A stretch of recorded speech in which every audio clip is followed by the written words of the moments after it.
ఇలా BJP party సంబంధించిన ఇద్దరు మంత్రులు కిషన్ రెడ్డి గారిది, బండి సంజయ్ గారిది మరియు ఉన్న బీజేపీ పార్టీ ఎంపీలవి అందరివి కూడా ఇవాళ రేవంత్ రెడ్డి గారు ట్యాపింగ్ చేస్తున్నారని స్వయంగా ఆయననే ఒప్పుకున్నాడు నిన్న చిట్ చాట్లో.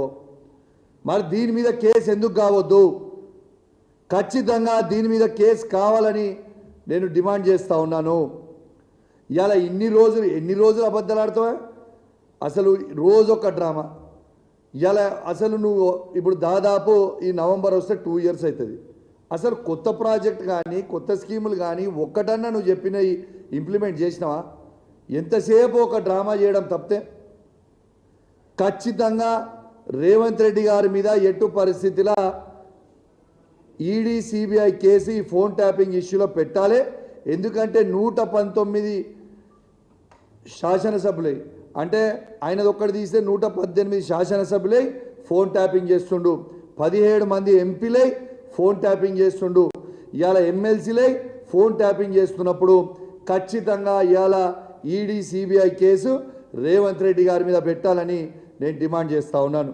ఇంకోటి కూడా చెప్తా ఉన్నాను, రేవంత్ రెడ్డి గారు ప్రైవేట్ హ్యాకర్లను పెట్టుకొని, ప్రైవేట్ హ్యాకర్లు ఫోన్ హ్యాకర్లను పెట్టుకొని హీరోయిన్ల ఫోన్లు కూడా ట్యాపింగ్లు చేసి ఇవాళ మై హోమ్ భుజా అపార్ట్మెంట్కి రాత్రి 2 గంటలకు పోయి ఏ హీరోయిన్ దగ్గరికి నువ్వు పోతున్నావు అనేది మొత్తం అందరికి కూడా తెలుసు. నువ్వు చేసుకుంటా పనులు ఎదిటోళ్ళు చేస్తారు. కేటీఆర్ గారి మీద నువ్వు బురద చల్లుతాము, కేటీఆర్ గారితో మీద చల్లుతారు అంటే ఎవరు నమ్మేటోడు ఎవరు లేడు. ఎందుకంటే నువ్వు చేసే పనులు అందరు చేస్తారనుకుంటే అది కరెక్ట్ కాదు అని చెప్తా ఉన్నాను. ఖచ్చితంగా నేను చెప్తా ఉన్నాను, నేను ఇది అలిగేషన్ కాదు, ఇది ఏ ఎంక్వైరీ అయినా ఇవ్వండి. ప్రైవేట్ హ్యాకర్లతోని రేవంత్ రెడ్డి గారు హీరోయిన్ల ఫోన్లు ట్యాప్ చేయిస్తూ ఉన్నాడు, ఆ హీరోయిన్లని బ్లాక్మెయిల్ చేస్తూ ఉన్నారు. ఆఖరికి మొన్న మిస్ వరల్డ్ వచ్చిన వాళ్ళే కూడా ఫోన్లు ప్రైవేట్ హ్యాకర్లతోని దాన్ని ట్యాపింగ్ చేయించిండు. ట్యాపింగ్ చేయించి ఎంత అసభ్యంగా ప్రవర్తించిర్రో, వాళ్ళని బ్లాక్మెయిల్ చేసే ప్రయత్నం చేసిర్రో మీరు అందరు కూడా చూసిర్రు. ఇవన్నీ కూడా వాస్తవాలు నేను చెప్పేది, ఏది కూడా అబద్ధాలు చెప్తారండి. ఇలా మిస్ వరల్డ్ వచ్చిన వాళ్ళందరివి కూడా హ్యాకింగ్ చేసినావు, హీరోయిన్ల ఫోన్లు హ్యాకింగ్ చేస్తున్నావు. ఆఖరికి ఒక హీరోయిన్ ఫోన్ హ్యాకింగ్ చేసి ఆ హీరోయిన్ని ట్రాప్లో పడేసి బ్లాక్మెయిల్ చేసి మై హోమ్ పూజాకి రాత్రి 2 గంటలకి పోయి యా హీరోయిన్తో ఏం చేసినావో నీకే తెలియాలి, ఇక మాకైతే తెలియదు. కానీ మాకు సంస్కారం ఉన్నది కాబట్టి ఆ హీరోయిన్ పేరు బయట పెడతలేం. కానీ మేము బయట పెట్టదలుచుకుంటే నువ్వు తిరిగిన 16 మందితోని నేను బయట పెడతా. ఏదో ఒక రోజు నువ్వు ఇదే విధంగా చేస్తూ ఉంటే నువ్వు తిరిగిన 16 మంది నువ్వు చేసింది ప్రతి నాకు తెలుసు. నేను కూడా కాంగ్రెస్ పార్టీ నుంచే వచ్చినా. నువ్వు ఏమేమి చేసినావు, ఎక్కడెక్కడ చేసినావు, జూబ్లీస్ లేయడం అనుకున్నావు, దుబాయ్ లేయడం అనుకున్నావు, ఢిల్లీ లేయడం అనుకున్నావు, అన్నీ తెలుసు మాకు కూడా. నువ్వు చక్కగా రాజకీయం ముఖ్యమంత్రి లెక్క బిహేవ్ చేసి చక్కగా రాజకీయం చేస్తే చక్కగా మేము కూడా చేస్తాం. నీ నోటికి వచ్చినట్టు పర్సనల్ విషయాలు పర్సనల్గా ఉన్నా లేకున్నా ఉండది. మేము కేటీఆర్ గారి మీద బురద ఊస్తాం, మేము కేటీఆర్ గారి మీద బద్నాం చేస్తామంటే ఈడు ఊకునేటోడు ఎవరు లేడు.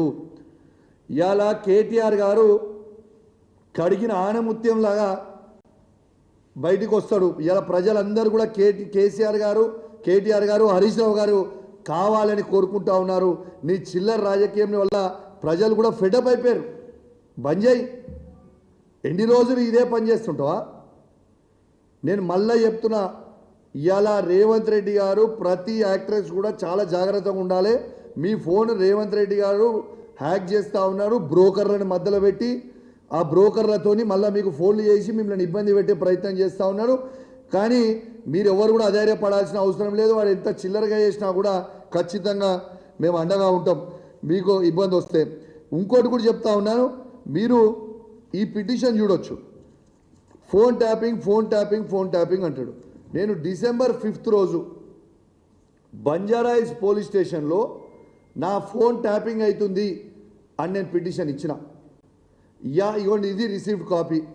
నా ఫోన్ ట్యాపింగ్ రేవంత్ రెడ్డి గారు, ఇంటెలిజెన్స్ ఐజీ అయిన శివధర్ రెడ్డి గారు ఇద్దరు కలిసి నా ఫోన్ ట్యాపింగ్ చేస్తున్నారు, ఖచ్చితంగా దీని మీద ఎంక్వైరీ చేయండి అని నేను December 5th నాడు నేను చేసిన పిటిషన్కి. ఇది ఆల్మోస్ట్ 7 months అవుతా ఉంది, ఇప్పటిదాకా ఎఫ్ఐఆర్ ఎందుకు బుక్ చేయలేదు?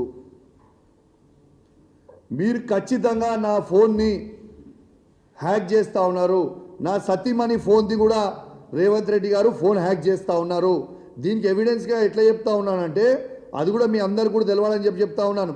మొన్న నన్ను అరెస్ట్ చేసిన రోజు మా కమ్యూనిటీకి వచ్చి సీసీ కెమెరాలు మొత్తం కూడా అన్యాయంగా చెక్ చేస్తూ ఉంటే ఇవాళ అక్కడ ఉన్న మేనేజర్ ఆ రోజు నేను కూడా లోకల్లో ఉన్నా, వాడు ఇంటికి రాకుండా చెక్ చేస్తూ ఉంటే అక్కడ ఉన్న మేనేజర్ నా సతీమణికి ఫోన్ చేసి ఆడ ఏం చేస్తున్నారో వీళ్ళు చెప్తా ఉంటే 2 నిమిషాల లోపలనే అక్కడికి వచ్చిన సిఐ ఆ మేనేజర్కి ఫోన్ చేసి నువ్వు మేడంకి ఎందుకు ఫోన్ చేస్తున్నావు, మేము ఇక్కడ ఏం చేస్తున్నామో ఎందుకు చెప్తున్నావు అని చెప్పిండు.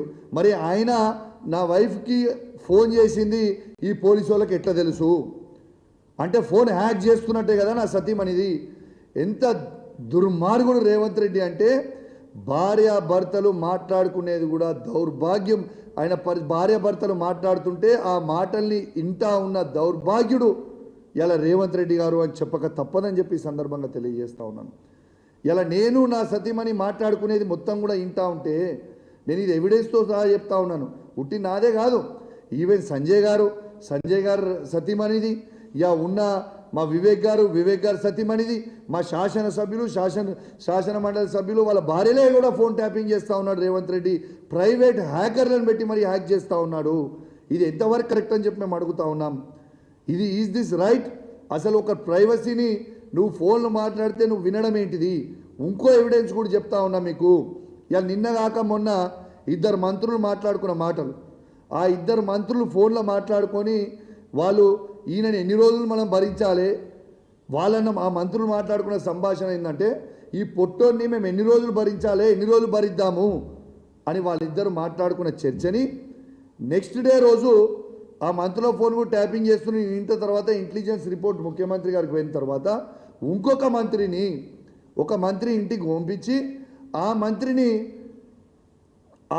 ఇంటికి పిలిపించి నేను ఏం చేసినా నా తప్పేమున్నది, మీరు ఎందుకు చేస్తున్నారు ఇట్లా, నన్ను ఎందుకు భరించాలని అంటున్నది రేవంత్ రెడ్డి పిలిపించి మళ్ళా ఆ మంత్రిని ఇంకొక మంత్రితో పంపించి ఆ మంత్రిని పిలిపించి సీఎం ఆఫీస్ ఆయన ఇంటికి తీసుకుపోయి వాళ్ళు సీఎం ఆఫీస్లో ఏం మాట్లాడతారు, నేను చేయలేను నువ్వు మాట్లాడేదంటే మిస్టర్ మినిస్టర్ నా పని ఏముంది, నా పని మీ మంత్రులది ఎమ్మెల్యేలది ఫోన్ ట్యాపింగ్ చేసుకొని నేను ఇంటనే ఉంటాను, నేను చేయాల్సింది మా ఇంటర్వ్యూ అదే పని చేస్తున్నా, మీరు మాట్లాడింది ప్రతిదీ ఇంటా అన్నది ఇది రేవంత్ రెడ్డి బరాబర్ అన్నాడు ఆ మంత్రులతోని. నేను చెప్తుంది ఫ్యాక్ట్. మరి ఖచ్చితంగా కేసు పెట్టాల్సిన అవసరం ఉంది కదా. ఇలా రేవంత్ రెడ్డి గారి మీద ఖచ్చితంగా కేసు పెట్టాలి. ఇలా సిట్కి వాళ్ళని పిలుస్తుండు వీళ్ళని పిలుస్తుండు ఫోన్ ట్యాపింగ్ అవుతుందని బరాబర్ మా బీఆర్ఎస్ పార్టీలు ఉన్న ఎమ్మెల్యేలను కూడా పిలువురి సిట్కి, మా ఫోన్ ట్యాపింగ్ అవుతుందా లేదా మేము కూడా కంప్లైంట్ ఇస్తాం సిట్కి.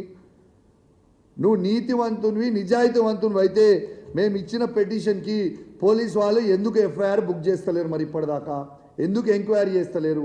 మా నాయకుల మీద మాత్రం పిటిషన్ ఇస్తే 1 నిమిషంలో బుక్ చేస్తారు కేసులు. నేను ఒక బాధ్యత కలగా శాసనసభ్యునిగా పిటిషన్ ఇస్తే ఏళ్ళ దాకా మీరు కేసు ఎందుకు బుక్ చేయలే? దీనికి జవాబు చెప్పండి. మీరు నోటికి వచ్చినట్టు మీరు మాట్లాడితే రేవంత్ రెడ్డి గారు మేము ఊకునే ప్రసక్తే ఉండదు. ఇక మేము బయటికి పోయిన తర్వాత ఇది మాట్లాడిన తర్వాత ఇంకో కేసు బుక్ చేస్తాడు కావచ్చు. ఎన్ని కేసులు బుక్ చేసినా నువ్వు మమ్మల్ని ఎంత ఇబ్బంది పెట్టినా నువ్వు ప్రజలకు ఇవ్వాల్సిన 6 గ్యారెంటీలు ఇచ్చే వరకు నేను ప్రశ్నిస్తూనే ఉంటాం, నేను అడుగుతూనే ఉంటాం. నిన్ను మాత్రం ఇచ్చిపెట్టము.